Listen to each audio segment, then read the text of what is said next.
사사기는 여호수아가 죽은 후로부터 이스라엘의 초대왕으로 세워진 사울이 세워질 때까지 약 350년간 사사들이 치리하던 역사의 시간들입니다. 그러니까 사사기는 여호수아로부터 사울왕 왕정 시대로 이어지는 그런 과도기적인 이스라엘의 역사다라는 것이에요. 그런데 모세가 죽은 후에는 여호수아를 준비하시고 세우신 하나님께서 여호수아가 죽은 후에는 후계자를 세우시질 않았습니다. 그렇게 하신 것이 우연이 아니고 하나님의 다 의도가 있으셨으리라고 믿습니다. 여호수아 이후에 사사시대의 통치 체제가 우리가 무엇인가 하는 것을 깨닫는 것이 바로 사사기를 바르게 접근하는 비결이다라고 저는 깨닫습니다. 그래야지만이 사사기를 통하여서 우리에게 주시는 하나님의 메시지가 무엇인가, 하나님의 의도를 우리는 깨달을 수가 있다라는 것이에요.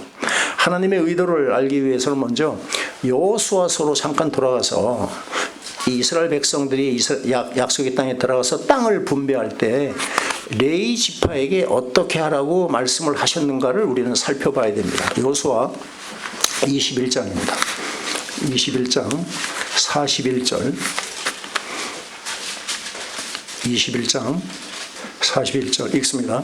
레위 사람들이 이스라엘 자손의 기업 중에서 받은 성읍은 모두 48 성읍이요 또 그 목초지들이라. 아멘. 이것이 무슨 뜻이냐면 하나님을 섬기는 레위 지파들, 장자의 숫자에 맞게 하나님께서 택하신 레위 지파들, 하나님만 섬기기로 세우신 레위 지파는 다른 여타 지파들과 같이 한 곳에 모여 살도록 기업을 주신 것이 아니라 12지파가 나머지 12지파가 분배받은 땅에서 레위 지파들에게 11조를 갖다 바치듯이 조금씩 떼어준 48개 성읍에 흩어져서 거주하게 하셨다. 하나님께서 그렇게 하시는 뜻이 무엇일까를 우리는 찾아내야 한다라는 것이에요.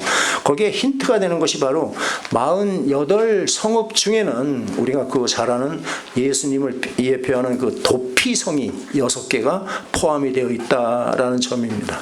어째서 도피성으로 6개의 성을 이렇게 택정하셨을까라는 것이죠. 우리가 실수로, 의도가 전혀 없는데 정말 완전한 실수로 사람을 죽인 자가 이렇게 자기가 피신할 수 있는 곳, 도피성으로 가는 그 길이 멀면 그 복수하는 자들이 그를 따라와서 잡아 죽일까봐 신명기 19장 6절에는 그렇게 말씀합니다. 잡아 죽일까봐. 그래서 요단 동쪽에 셋, 요단 서쪽에 셋, 그렇게 도피성을 이렇게 주셨다라는 것이에요. 그렇다면 레위인을 48 성읍에 흩어져서 살게 하신 의도는 분명해지는 것이에요.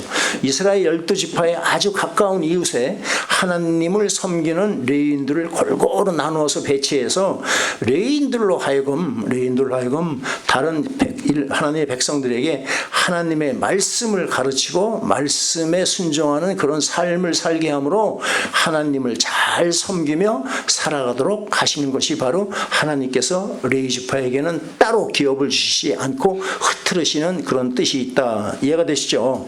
그리고 레위인들은 그들의 삶을 위해서 11조로 그들을 생계를 책임져 주셨다라는 것이에요. 이것이 레위인들에게 주어진 사명입니다. 그러니까 사사시대의 통치체제가 바로 그것이었던 것이에요. 사사시대의 통치체제는 하나님을 대신한 레위 지파들에 의한 통치시대다라고 보면 틀림이 없습니다.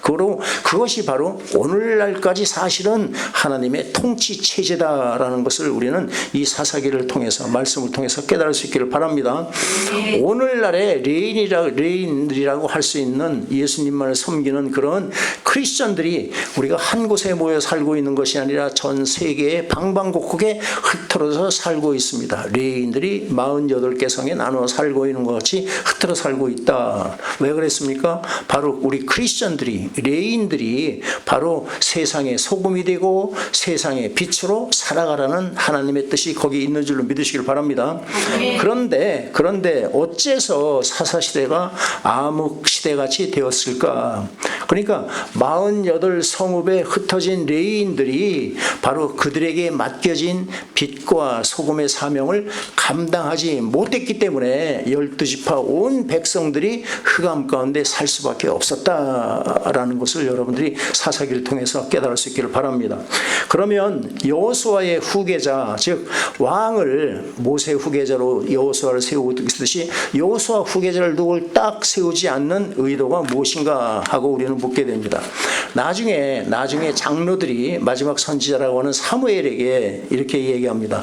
모든 나라에 왕을 세워서 왕들이 있는 것 같이 우리에게도 왕을 세워주셔서 우리를 다스리게 하소서라고 요구했을 때 하나님께서는 사무엘에게 뭐라고 말씀하느냐 하면 그들의 말을 네가 들어라. 왕을 세워라. 그 대신 너는 그들에게 엄히 경고하고 그들을 다스릴 왕의 제도를 가르쳐라 라고 말씀을 하십니다. 왜 하나님께서 이처럼 엄하게 경고하라고 말씀을 하셨을까? 왕을 세우면 왕이 백성을 마치 자신의 어떤 소유물처럼 생각하고 결국은 너희가 왕의 종이 될 것이다 라는 뜻이 그 안에 들어있다라는 것이에요. 즉 왕을 세우게 되면 하나님의 백성들을 섬기는 것이 아니라 그들이 백성을 착취할 것을 아셨기 때문에 왕을 세우지 않으셨다라는 것이에요.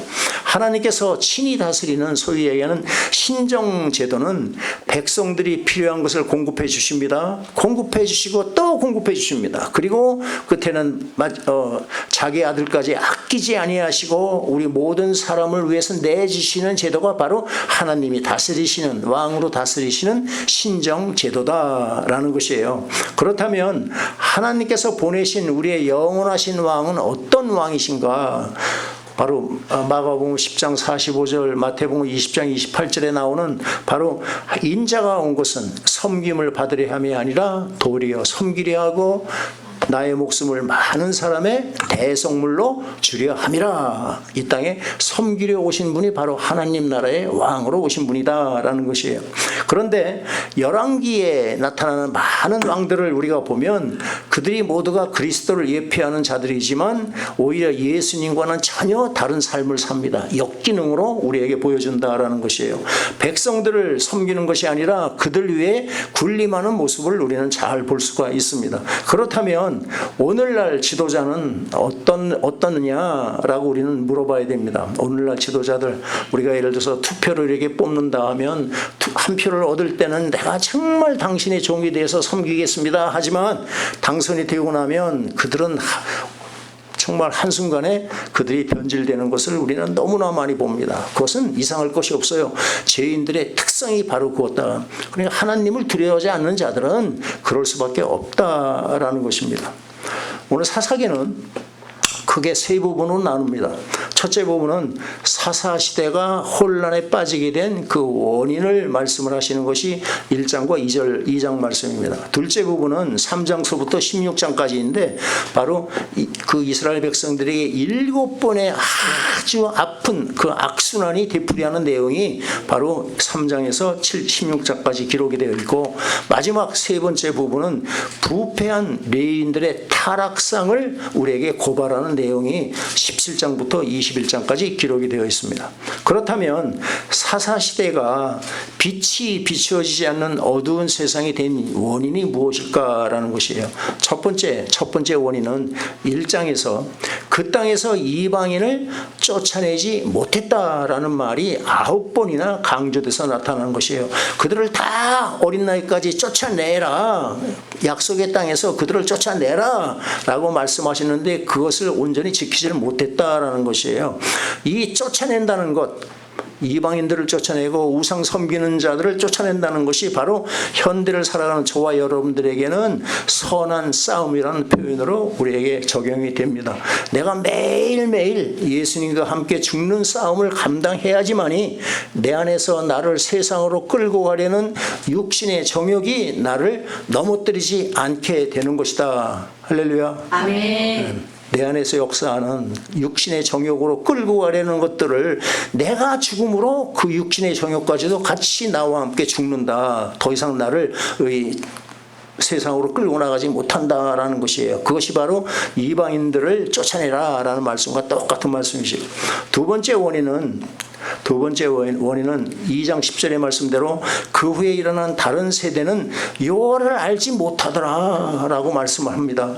이것은 가르치고 훈련하지 않는 교회, 다른 말로 얘기하면 예수님의 제자로 양육하지 않는 교회는 세상에서 도태될 수밖에 없다라는 진리를 우리에게 말씀을 하고 계시는 것입니다.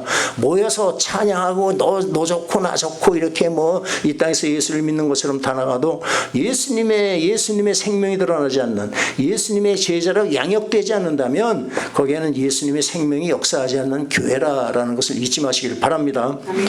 그래서 결정적인 원인이 되는 것이 3장 6절에 원주민들의 딸들을 맞아 아내로 삼았습니다. 그리고 자기 딸들을 이방인들의 아들에게 주고 또 그들의 신들을 섬겼더라라는 말로 정확하게 우리에게 말씀을 해줍니다. 그러니까 세속화되고 우상을 숭배하는 지경에 이른 것이 바로 치명적인 원인이 되었다. 그리고 바로 그 모습이 여호수아 시대의 그 모습이 바로 현대 교회가 당면한 마지막 때의 모습인 줄로 여러분들 깨달을 수 있기를 바랍니다. 아멘. 교회가 교회로서의 제 기능을 온전히 하지 못하는 것이에요. 레위인들이 자기 사명을 감당하지 못하고 또한 이스라엘 백성들이 하나님의 백성으로 약속을 어기는 그런 삶이 지금 현대에 나타나는 모습과 조금도 다를 것이 없습니다. 그 결과 7번의 악순환이 반복되는 것으로 성경은 기록하고 있습니다. 첫 번째가 뭡니까? 이스라엘이 여호와를 버리고 다른 신을 섬깁니다. 우상을 섬깁니다. 두 번째는 하나님께서 진노하시고 그들을 대적의 손에 붙이십니다. 대적이 그들을 압제하고 그들을 아주 힘들게 만듭니다. 그러자 그들은 이제 그제서 정신을 차리고 하나님께 부르짖습니다. 네 번째는 하나님께서 그 기도를 들어주시고 구원자를 세우셔서 그들을 구원해 주십니다. 그들이 바로 사사다라는 것이에요. 잠시 동안 사사의 다스림에 의해서 그 땅에 평화가 임합니다. 그렇지만 그들은 또다시 평화에 그냥 습관적인 삶을 살고 하나님을 잊고 다시 죄를 범합니다. 그러면 어떻게 하십니까? 다시 대적들을 동원해서 그들을 징계하시는 하나님이 여차없이 나타나고 있는 것이에요. 그것이 바로 하나님께서 그들을 사랑하신다는 그 표현인 줄로 믿으시길 바랍니다. 그러면 그들은 또 부르짖습니다. 그리고 하나님께서는 또 속습니다. 구원자를 또 보내셔서 그들을 구원해 주십니다. 이런 악순환이 3장에서 16장까지 무려 7번이나 반복되는 것을 우리에게 자세히 말씀을 하고 있는 것이에요. 그런데 참으로 우리가 경각심을 갖게 되는 것은 이 7번의 이 악순환이 반복되는 동안에 하나님께서 따로 이렇게 해서 각 지파마다 이렇게 붙여주셔서 그들에게 말씀을 가르치고 하나님을 섬기는 법을 가르치라는 레위인이 한 번도 등장하지 않습니다. 그렇게 7번이라는 악순환 역사가 시작되는 동안에 레위인은 어디 가고 없다. 이스라엘 백성들이 타락의 길을 걷는 동안에 그 많은 레위인들은 11조로 사원하는 그들은 하나님을 섬기는 일로 살아가는 그들은 무엇을 하고 있었단 말이냐라는 것이에요. 그들이 바로 구별된 삶을 레위인으로서의 삶을 살지 못하고 세상과 타협하고 살았다는 것을 우리는 아주 단적으로 볼 수가 있습니다.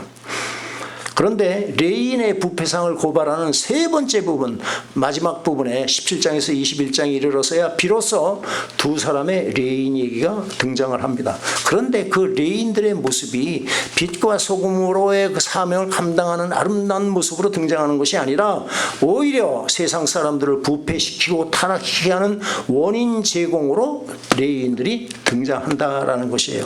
그렇다면 그 원인이 어디에 있었나? 사사기에는 그때 이스라엘에 왕이 없었다라는 말씀이 후렴과 같이 4번이나 똑같이 반복해서 17장, 18장, 19장, 21절에 등장을 합니다. 그런데 이스라엘에 왕이 없었다라는 말씀이 무엇과 결부되어 등장하느냐를 우리는 주목해 봐야 하는데 그 말씀은 바로 레위인들의 하나님만을 섬기는 일을 감당해야 하는 레위인들의 타락과 결부되어 있다는 것을 우리는 깨달아야 한다라는 것입니다. 그렇다면 묻습니다. 하나님의 백성들을 다스리는 왕이 없던 시대가 역사상 있었습니까? 없었습니까? 하나님의 백성들을 다스리는 왕이 없던 시대가 있었느냐 없었느냐 이 얘기를 묻는 것이에요. 사사시대에는 물론 왕이 없었죠. 눈에 보이는 왕은 없었습니다. 장로들이 이스라엘 장로들이 사무엘 선지자에게 왕을 요구하자 하나님께서는 깜짝 놀란 말을 말씀을 주십니다. 이것은 왕을 세우라는 것은 그들이 너를 버리는 것이 아니야. 나를 버려서, 하나님을 버려서 자기 왕이 되지 못하게 하는 것이야. 무슨 뜻입니까? 지금까지는 하나님께서 그들의 왕으로 직접 다스렸다는 말씀이 되는 줄로 믿습니다. 사사시대는 왕이 없었던 시대가 아니라 당시의 지도자들이 하나님이 왕이라는 것을 망각하고 자기들 좋을 대로 자기가 원하는 대로 행하는 그런 삶을 살았던 시대다라는 것이에요. 물론 사사시대에는 눈에 보이는 왕은 없었습니다. 그때는 하나님께서 레위인들을 세우시고 그들을 통해서 신이 다스리는 신정시대였다라는 것이에요. 그것을 알았기 때문에 기드온은 백성들이 왕이 되어달라는 그들의 요청에 뭐라 그럽니까? 나도 안 할 것이고 나의 아들도 너희를 다스리지 않을 것이야. 여호와께서 너희를 다스릴 것이야. 기드온 같은 이런 눈이 열린 자들은 하나님이 왕이라는 것은 그들을 깨달았다라는 것입니다. 이 점이 어째서 우리에게 중요합니까? 우리가 살아가는 현대 시스템이 하나님이 친히 다스리는 신정 체제인 줄로 믿으시길 바랍니다. 아멘. 우리의 왕은 하나님이십니다. 아멘. 다만 하나님은 영이시기 때문에 우리는 보지 못할 뿐이지 우리의 왕은 하나님이시다라는 것이에요. 이것을 깨닫지 못한다면 오늘날도 지도자들이라고 세워진 그들이 왕이 없는 것처럼 제멋대로 행함으로 사사시대와 같은 그런 백성들을 혼란에 빠뜨리는 일을 하게 된다라는 것이에요. 위정자들이 보이지 않는 왕이신 하나님을 두려워하지 않는 세상이 되고 만다라는 것입니다. 이것은 염려나 기우가 아닙니다. 이것은 우리가 전 세계적으로 우리가 느끼며 우리가 경험하며 살아가고 있는 현실이다라는 것이에요. 하나님은 아브라함 한 사람을 택하셔서 내 씨로 말미암아 천하 만민이 복을 얻으리라라는 메시아 언약을 세워주셨습니다. 그리고 약속의 아들 이삭을 주시고 이삭 한 사람을 통해서 한 민족으로 번성케 하신 것이 바로 선민 이스라엘 민족이다라는 것입니다. 하나님은 이 민족을 통해서 바로 천하 만민에게 복을 주시는 계획을 이루어 나가고 계셨던 것이에요. 지금도 이루어 나가시고 앞으로도 이루어 나가시라고 저는 믿습니다. 그것이 바로 창세기, 출애굽기, 또 민수기, 또 여호수아, 사사기로 이어져 내려오는 가장 큰 중요한 주제가 되는 것이에요. 이런 맥락에서 사사시대가 타락하게 된 근본 원인을 2장 20절에서는 이 백성이 내가 그들의 조상들에게 명령한 언약을 어겼기 때문이다 라고 말씀하고 계십니다. 조상들에게 명령한 언약이 무엇입니까? 너희가 하나님만을 사랑해 하나님만 섬기고 경배하라는 그 명령을 말씀하는 것이에요. 언약의 당사자인 하나님께서는 하나님의 이스라엘 백성들과 언약을 맺었습니다. 언약의 당사자는 하나님이시고 또 이스라엘 백성입니다. 한쪽의 언약 당사자인 하나님께서는 2장 1절에 그들의 조상들에게 맹세한 땅으로 들어가게 하심으로 당신의 약속을 지키신 것을 말씀을 해 주시는 것이에요. 언약 당사자인 하나님은 당신의 약속을 지키셨습니다. 약속의 땅으로 인도에 들어가셨습니다. 그런데 또 다른 언약 당사자인 이스라엘 백성들은 그들의 약속을 지키지 않고 하나님을 등지고 가나안 땅에 우상을 섬겼던 것을 우리는 알 수가 있는 것이에요. 그런 맥락에서 그들의 조상들의 하나님 여호와를 버리고 다른 신들을 섬겼다는 것은 단순한 우상 숭배 정도가 아니다. 그들은 메시아 언약, 즉 복음을 버리고 우상을 섬긴 큰 죄를 범했다라는 것입니다. 이것을 통해서 어느 시대를 막론하고 복음을 등지게 되면 사사시대와 같은 암흑과 같은 그런 시대가 되고 만다는 것을 사사기를 통해서 우리에게 메시지를 주시고 있고 경고하시고 있다라는 것입니다. 그럼에도 불구하고 하나님께서는 구원 계획을 중단하지 않으십니다. 여호와께서 이스라엘 자손을 위해서 한 구원자를 세워서 그들을 구원하셨다라는 말씀을 계속적으로 우리에게 주고 계시는 것이에요. 그러니까 사사시대에 이렇게 세움을 받았던 그 사사들, 그들은 누구를 예표합니까? 바로 실제 구원자로 오실, 여자의 후손으로 오실 예수 그리스도를 뜻하는 줄 여러분들 쉽게 이해할 수 있기를 바랍니다. 그러니까 마태복음 1장 21절에 아들을 낳으리니 이름을 예수라 하라. 이는 그가 자기 백성을 그들의 죄에서 구원하실 자다라는 그 예수 그리스도를 뜻한다. 그러니까 참 구원자로 오실 예수님에 대한 예표로 사사들을 세우셨다라는 것입니다. 우리는 사사기를 통해서 꼭 생각할 것이 있습니다. 지금 우리에게도 아까 말씀드린 대로 눈에 보이는 왕은 없습니다. 설령 군주 국가에서 왕이 있다 그래도 그 왕들은 허수아비고 왕은 없습니다. 그러나 우리는 영원한 우리의 주인 되시고 진정한 왕을 모시고 사는 하나님의 백성인 것을 여러분들이 깨달으시고 고백할 수 있기를 바랍니다. 아멘. 그런 모든 문제는 바로 그 사실을 망각하고 내 뜻대로 내 멋대로 내가 왕이 되어서 삶을 살아가는 것이 문제가 되는 것이다. 그래, 이를 망각하고 제멋대로 행하는 그 오늘의 레위인들이 과연 누구입니까? 여호수아 시내에 지난 사사기 때 그 레위인들, 제의를 하지 못한 레위인들, 그들이 지금 현대에는 누구입니까? 바로 저와 여러분들을 이야기한다라는 것을 우리는 그를 받아들여야 됩니다. 하나님께서 우리를 어떻게 하셨습니까? 너희는 택하신 족속이요 왕같은 제사장들이요 거룩한 나라요 그의 소유가 된 백성이라는 이런 엄청난 축복을 받은 크리스천들이 이 땅에 살면서 이 세상에서 하나님 나라를 위해서 섬기고 우리가 왕이신 하나님을 높여야 하는 일을 감당해야 할 줄로 믿습니다. 아멘. 특히나 지도자로 세워진 주의 종들이 해야 할 일들이 바로 그런 것이다 라는 것입니다. 사사시대의 통치체제는 하나님이 친히 다스려 주시는, 눈으로는 볼 수 없지만 하나님께서 세우신 사람들을 통해서 친히 다스리는 신정체제라는 것을 우리는 인식을 해야 됩니다. 시편을 한번 보실까요? 시편 32편입니다. 32편 9절입니다. 32편 9절, 이것은 다윗의 시입니다. 32편 9절 읽습니다. 너희는 무지한 말이나 노새같이 되지 말지어다. 그것들은 재갈과 굴레로 단속하지 아니하면 너희에게 가까이 가지 아니하리로다. 아멘. 왕인 내가 너희를 말이나 노새 취급을 해야만 너희가 나를 따라오겠느냐라는 말씀을 하는 것이에요. 그렇다면 새 언약 아래 살아가고 있는 저와 여러분들은 어떻게 살아야 합니까? 다윗 시대의 그 백성들과 같이 말이나 노새같이 재갈과 굴레를 이렇게 단속해야지만이, 우리를 채워야지만이 그렇게 왕을 따라가시겠습니까? 그렇지 않지요. 바울은 뭐라고 말합니까? 고린도후서 5장 14절에서 그리스도의 사랑이 우리를 강권하신다라는 것입니다. 구원받은 백성은 하나님의 놀라우신 사랑을 깨닫고 그 사랑에 이끌려서 자발적인 순종의 삶을 살게 된다. 하나님이 예수님이 나의 왕이십니다. 내 모든 삶의 주인이십니다. 고백하며 순종하는 삶을 살게 된다. 그래서 우리는 구원받는 믿음이냐, 너희가 정말 믿음이 있느냐, 어떻게 한다?